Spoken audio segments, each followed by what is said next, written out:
Több száz méteren át csúszkált, farolt a terepjáró a Duna egyik befagyott holtágán, a Tolna megyei Bogyiszlónál. A videón hallatszik, hogy a kocsiban utazók jól szórakoztak. Közelebbről már jól látható az is, hogy az esőtől és az enyhébb időtől olvadó jég tetején vastagon áll a víz. Az autóban utazóknak óriási szerencséjük volt, úgy értek ki a partra, hogy nem szakadt be alattuk a jég.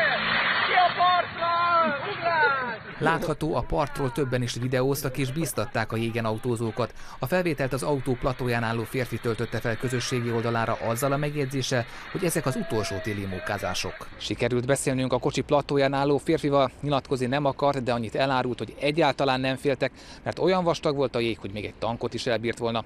Azt is elárulta, hogy ők most mentek először a jégre kocsival, de a környéken élők korábban már többször ráhajtottak.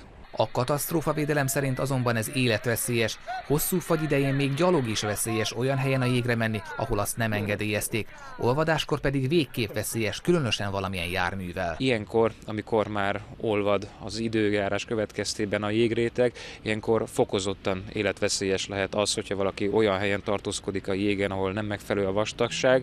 Emellett természetesen még fokozza a veszélyt az, hogyha valamilyen gépjárművel, motorral vagy pedig személyautóval teszi ezt.